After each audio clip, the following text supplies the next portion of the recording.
3 ब्राह्मण ग्रंथ। एक वेदों के बाद उस धार्मिक साहित्य का नंबर आता है जो ब्राह्मण ग्रंथों के नाम से प्रसिद्ध हैं। दोनों ही पवित्र ग्रंथ माने जाते थे। वास्तव में ब्राह्मण भी वेदों का एक भाग ही है। दोनों साथ साथ हैं और दोनों का एक सम्मिलित नाम श्रुति है। ब्राह्मणों के दर्शन के 4 स्तंभ हैं। 3 सबसे पहला स्तंभ है वेद न केवल पवित्र हैं बल्कि आपरूपे हैं। उनके एक भी शब्द पर प्रश्न चिन्ह नहीं लग सकता। चौथा ब्राह्मणी दर्शन का दूसरा स्तंभ व दूसरी आधारशिला थी आत्मा की मुक्ति, जन्म मरण संबंध से व संसरण से मुक्ति, वैदिक यज्ञों तथा दूसरी धार्मिक क्रियाओं के उचित ढंग से पूरा करने और ब्राह्मणों के दान से ही हो सकती है। 5 ब्राह्मणों के पास न केवल एक आदर्श धर्म की ही कल्पना थी बल्कि उन्होंने अपनी एक आदर्श समाज की कल्पना भी गढ़ रखी थी। 6 इस आदर्श समाज के ढांचे का उनका अपना नाम था चतुर्वर्ण। यहाँ वेदों में जड़ा हुआ है और क्योंकि वेद तर्कातीत हैं और क्योंकि वेदों के किसी भी शब्द पर प्रश्न चिन्ह लग ही नहीं सकता, इसलिए एक आदर्श समाज के नमूने के रूप में चतुर्वर्ण भी तर्कातीत है और उस पर भी अंगुली नहीं उठाई जा सकती। 7 समाज के इस नमूने के कुछ आधारभूत नियम हैं। 8 पहला नियम था समाज 4 भागों में विभक्त होना चाहिए। 1 ब्राह्मण, 2 क्षत्रिय, तीसरा वैश्य और चौथा शूद्र। 9 दूसरा नियम था इन चारों वर्गों में सामाजिक समानता नहीं हो सकती। इन सबको क्रमक असमानता के नियम से परस्पर बंधा रहना होगा। 10 ब्राह्मण सर्वोपरि, ब्राह्मणों के नीचे क्षत्रिय, किंतु वैश्यों से ऊपर, क्षत्रियों के नीचे वैश्य किंतु शूद्रों से ऊपर, सबके नीचे शूद्र। 11 यह चारों वर्ग अधिकार और विशेष सुविधाओं के मामले में एक दूसरे से समानता का दावा नहीं कर सकते थे। अधिकारों और विशेष सुविधाओं का उपयोग क्रमिक असमानता के नियम के अनुसार ही हो सकता था। 12 ब्राह्मण को वह सभी अधिकार और विशेष सुविधाएं प्राप्त थी जिनकी वह इच्छा कर सकता था, लेकिन एक क्षत्रिय उन्हीं अधिकारों और विशेष सुविधाओं की मांग नहीं कर सकता था जो एक ब्राह्मण को प्राप्त। एक वैश्य अपेक्षा उसे अधिक अधिकार और विशेष सुविधाएं प्राप्त थी। वैश्य को एक शूद्र की अपेक्षा अधिक अधिकार और सुविधाएं प्राप्त थी, लेकिन वह उन्हीं अधिकारों और विशेष सुविधाओं की मांग नहीं कर सकता था जो एक क्षत्रिय को प्राप्त थी। और जहां तक शूद्र की बात है, उसे किसी विशेष सुविधा का तो कहना ही क्या, कोई अधिकार ही नहीं प्राप्त था। उसके लिए यही बहुत था कि वह ऊपर के तीनों वर्गों को बिना रुष्ट किए किसी न किसी तरह जीता रहा सके।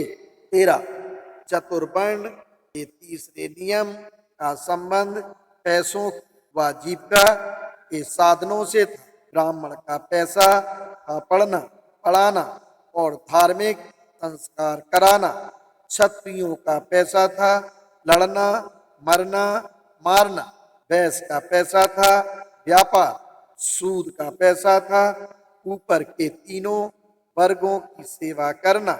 इन चारों वर्गों का यह विभाजन ऐसा ना था एक वर्ग दूसरे का पैसा कर सके।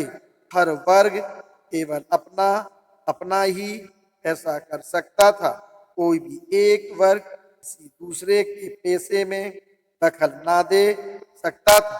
14 चतुर्वर्ण का चौथा नियम शिक्षा के अधिकार से संबंधित था। चतुर्वर्ण के नमूने के अनुसार केवल पहले 3 वर्ग ब्राह्मण, क्षत्रिय और वैश्य ही शिक्षा के अधिकारी थे। शूद्रों के लिए शिक्षित होना निषिद्ध था। इस चतुर्वर्ण के नियम ने केवल शूद्रों के ही शिक्षित होने को वर्जित नहीं किया था, बल्कि सभी स्त्रियों के शिक्षित होने को वर्जित किया था, जिनमें ब्राह्मणों, क्षत्रियों, वैश्यों तथा शूद्रों की स्त्रियां शामिल थी। 15 एक 5वां नियम भी था। इसके अनुसार आदमी के जीवन के 4 हिस्से किए गए थे। पहली अवस्था ब्रह्मचर्य आश्रम थी, दूसरी अवस्था गृहस्थ आश्रम कहलाती थी, तीसरी वानप्रस्थ आश्रम और चौथी संन्यास आश्रम। 16 प्रथम आश्रम का उद्देश्य या अध्ययन और शिक्षा, दूसरे आश्रम का उद्देश्य था वैवाहिक जीवन व्यतीत करना, तीसरे आश्रम का उद्देश्य था आदमी को वनवासी जीवन से परिचित कराना, बिना गृह त्याग किए पारिवारिक बंधनों मुक्त हो जाना। चौथे आश्रम का उद्देश्य था ईश्वर की खोज और उससे मिलने का प्रयास तथा इन आश्रमों से तीनों उच्च वर्गों के पुरुष मात्र लाभान्वित हो सकते थे। शूद्रों और स्त्रियों के लिए पहला आश्रम वर्जित था। इसी प्रकार शूद्रों और स्त्रियों के लिए अंतिम आश्रम भी वर्जित था। 18 ऐसा था यह दिव्य आदर्श समाज का नमूना जिसे चतुर्वर्ण का नाम किया गया था। ब्राह्मणों ने इस नियम को ऊंचे आदर्शवाद से परिणत कर दिया था और इस बात की पूरी सावधानी रखी थी कि इसमें कहीं कोई और कसर न बाकी रह जाए। 19 ब्राह्मणी दर्शन का एक चौथा स्तंभ था कर्म का सिद्धांत। यह आत्मा के संसरण के सिद्धांत का एक भाग था। ब्राह्मणों का कर्मवाद इस एक प्रश्न का उनकी ओर से दिया गया उत्तर था। जन्मांतर होने पर नए शरीर को लेकर आत्मा कहाँ नया जन्म ग्रहण करती है? ब्राह्मणी दर्शन का उत्तर था यह उसके पिछले जन्म के कर्मों पर निर्भर करता है। दूसरे शब्दों में इसका यही मतलब है कि यह उसके कर्मों का परिणाम है। 20 ब्राह्मणी धर्म के प्रथम सिद्धांत के बुद्ध कड़े विरोधी थे। उन्होंने ब्राह्मणों के इस सिद्धांत का खंडन किया कि वेद अपूर्व से हैं और उन पर प्रश्न चिन्ह नहीं लग सकता। उनकी सम्मति में कोई बात ऐसी हो ही नहीं सकती जो गलत होने की संभावना से परे हो। किसी भी विषय में कोई बात अंतिम हो ही नहीं सकती। यथा आवश्यकता समय समय पर हर बात का परीक्षण हो सकना चाहिए। 22 आदमी को सत्य और यथार्थ सत्य जानना चाहिए। बुद्ध के लिए विचार स्वतंत्र सर्वाधिक महत्व की बात थी और उन्हें इस बात का निश्चय था विचार स्वतंत्र की सत्य को प्राप्त करने का एकमात्र साधन है। 23 वेदों की आपरुषेयता को मान लेने का मतलब था विचार स्वतंत्र को सर्वथा स्वीकार कर देना, सर्वथा अस्वीकार कर देना।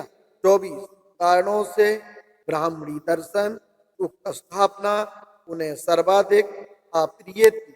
अच्छी बुद्ध को ब्राह्मणी दर्शन दूसरी स्थापना भी उतनी ही अप्रिय थी। बुद्ध ने यह तो स्वीकार किया यज्ञ करना उचित है, किंतु उन्होंने सच्चे यज्ञ और झूठे यज्ञ में विभाजक रेखा खींच दी। 26 दूसरों के कल्याण के लिए आत्म परित्याग को बुद्ध ने सच्चा यज्ञ माना।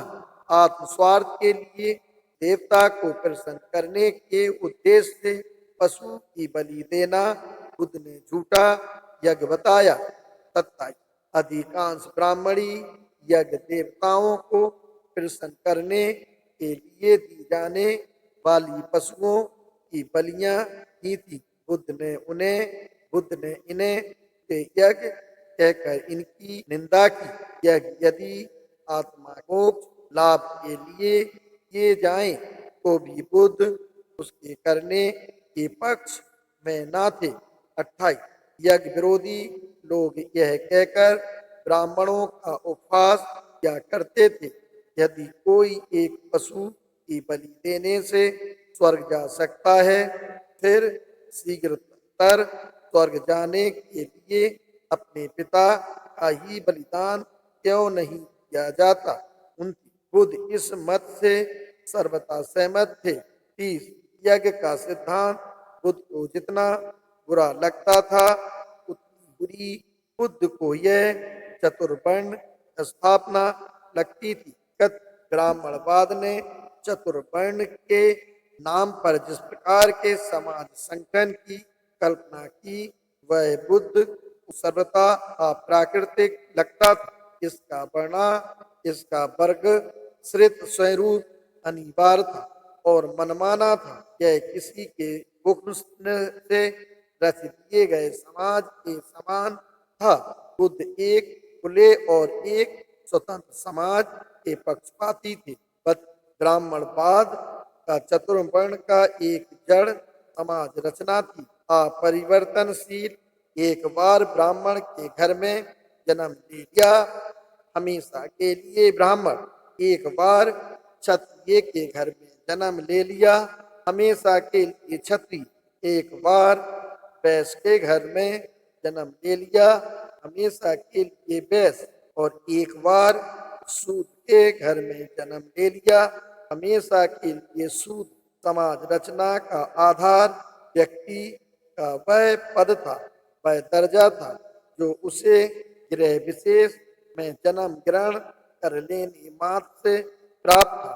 कोई बड़े से बड़ा पाप कर्म से उसके दर्जे से गिरा ना सकता था। प्रकार कोई बड़े से बड़ा पुण्य कर्म को ऊपर ना उठा सकता था। ना गुण की ही कहीं पूजा थी और ना ही विकास की ही कहीं गुंजाइश थी। कोई भी समाज ऐसा नहीं है जिसमें असमानता ना हो, लेकिन ब्राह्मणवाद की बात दूसरी है। ब्राह्मणवाद द्वारा जिस असमानता के सिद्धांत का प्रचार किया गया है, वह उसका धार्मिक मान सिद्धांत है। यह असमानता अपने आप यूं ही प्रतिष्ठित नहीं हो गई है। ब्राह्मणवाद समानता को मानता ही नहीं रहा। वास्तव में यह समानता के सिद्धांत का शत्रु है, क्योंकि ब्राह्मणवाद केवल असमानता से ही संतुष्ट नहीं रहा। ब्राह्मणवाद का प्राण क्रमिक असमानता में ही बसा था। समन्वय तथा मेल जोल भावना की बजाय बुद्ध ने सोचा कि यह क्रमिक असमानता एक ऊंचे ऊपर, उसके और ऊपर, सबके ऊपर के वर्गों में क्रमिक घृणा भावना पैदा कर देगी। दूसरी ओर तरह सबके ऊपर के नीचे, उससे और नीचे तथा सबके नीचे के वर्ग में क्रमिक गुप्तता भावना पैदा कर देगी और इससे समाज में अस्थायी संघर्ष बना रह सकता है। चारों वर्गों के पैसे ही निश्चित थे, चुनाव की स्वतंत्रता नहीं थी। इतना ही नहीं, यह पैसे कमोबेश सामर्थ्य या हुनर आपसे निश्चित नहीं किए गए थे, बल्कि जन्म के हिसाब से। चतुर्वर्ण के नियमों को ध्यान बूझने से बुद्ध इस परिणाम पर पहुँचे कि ब्राह्मणवाद की सामाजिक व्यवस्था का दार्शनिक आधार यदि स्वार्थ आश्रित नहीं था तो गलत अवस्था। 38 बुद्ध को स्पष्ट हो गया था कि इस व्यवस्था से सबके कल्याण की तो आशा की ही नहीं जा सकती, सबकी स्वार्थ पूर्ति भी नहीं हो सकती। निश्चय से जानबूझकर इसकी कल्पना ही इस ढंग की गई है कि बहुत से लोग चंद लोगों के स्वार्थों की पूर्ति में निरत रहें। इस व्यवस्था में आदमी को स्वयं अपने आप मानव प्रवर भूसुर बने हुए मानवों की सेवा में झोंक दिया गया था। 39 इसका उद्देश्य कमजोरों को दबाना और उनका शोषण था और उनको सर्वथा गुलाम बनाए रखना। 40 बुद्ध ने सोचा कि जिस कर्मवाद की ब्राह्मणवाद ने रचना की है वह भी विद्रोह की भावना को सर्वथा सोख जाने के लिए ही है। अपने दुख के लिए स्वयं आदमी ही जिम्मेवार है। विद्रोह करने से भी कष्ट दूर नहीं किया जा सकता, क्योंकि उसके पूर्व जन्म के कर्म ने यह पहले ही निश्चय कर दिया है कि वह इस जन्म में दुखी रहेगा। 41 शूद्र और स्त्रियां जिनकी मानवता को ब्राह्मणवाद ने बुरी तरह छिन्न भिन्न कर दिया था, सर्वथा शक्तिहीन थी। वह इस पद्धति के विरुद्ध जरा सिर न उठा सकती थी। 42 उन्हें ज्ञान प्राप्त करने तक का अधिकार न था। इस जबरदस्ती के अज्ञान का ही यह दुष्परिणाम था कि वे यह कभी जान ही ना सकते थे कि किसने उन्हें इस दुरावस्था तक पहुंचाया है। वे यह जान नहीं सकते थे कि ब्राह्मणवाद ने उनका सारा जीवन रस सोख लिया है।